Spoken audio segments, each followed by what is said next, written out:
Yoga props help in building confidence in students in case of advanced poses. Have you ever used a prop to help you achieve a pose? Namaste, welcome to Tummee.com, a platform for yoga teachers and teachers in training to make yoga sequencing simple and easy. In the previous video, we covered why restorative yoga, how it helps, what to keep in mind while teaching it. Next, we will cover proper use of props for intermediate poses. We start with bridge pose variation with use of yoga block. One main thing to look for when teaching with props is if students have placed the block the right way and in the right place. Only then will the students find it relaxing in the pose. Now there are two ways with which blocks can be placed, either horizontally flat or vertically tall. Both depends upon the comfort level of students. This pose is helpful for students with shoulder pain and back pain. We start with the lower back and then move along the spine.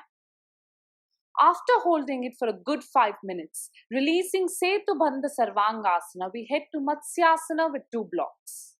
Matsyasana is the counter pose to Sarvangasana, so previously the chin was locked to the chest, here the thyroid glands are extended. Earlier, the back was off the ground. Here, we are bringing it closer to the ground. This is an intermediate pose, so this sequence turns out to be an intermediate one. After doing Matsyasana with blocks, we do it with a bolster and notice the chest expansion is more in this pose.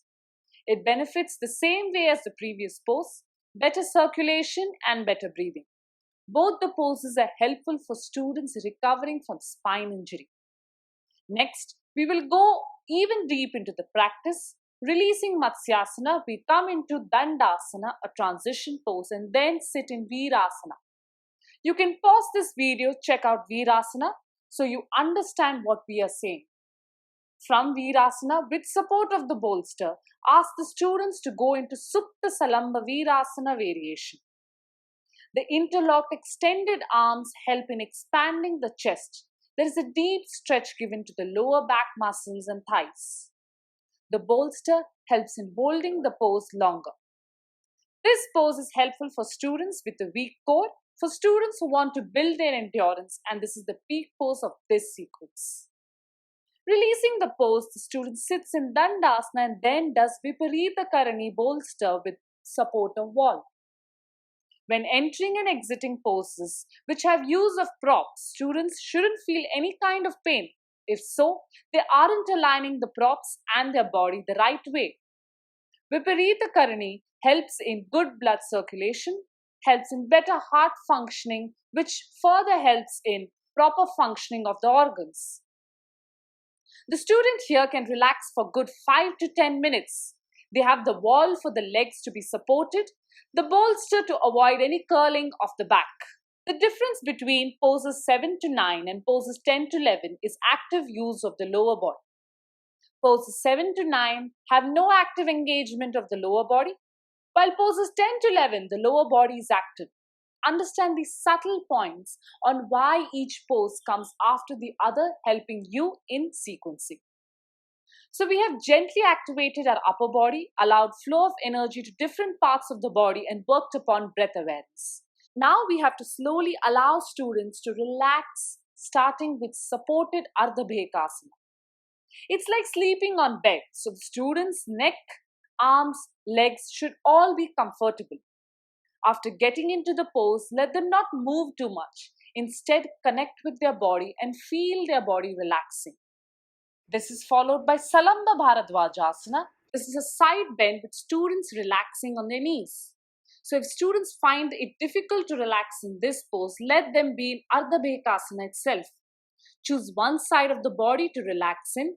So in the previous pose, you chose the right side of the body. This pose, choose to relax on the left side of the body. While sequencing for this section, we focus on not having relaxing poses that are in different positions. Like if Ardha Bhekasana is in prone position, we think of another pose that can follow it smoothly.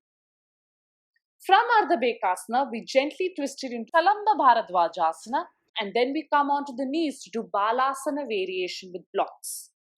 The students can use a blanket for their knees and the blocks are used to feel connected with the ground. You could either end the class at Ardha Bekasana or here at Balasana. As yoga teachers, we adapt. We understand the limitation of students, suggest them as per that. Some students might not need a bolster while some might need a block. This analysis you have to do in class and ensure that students only feel comfortable and relaxed at the end of the class. Understanding the student's body capacity will help you in conducting an amazing class. Always be aware of the history of the health of your students so the necessary precautions can be taken. Taking this sequence as a basis, create a new sequence with use of maybe only one prop, like a bolster, and make a beginner sequence so all the teachers will be able to use it.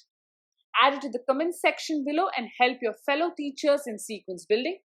We will cover restorative yoga for piriformis syndrome in our next video, so subscribe now to not miss out on sequences that will help in healing students. Thank you very much and we will connect soon.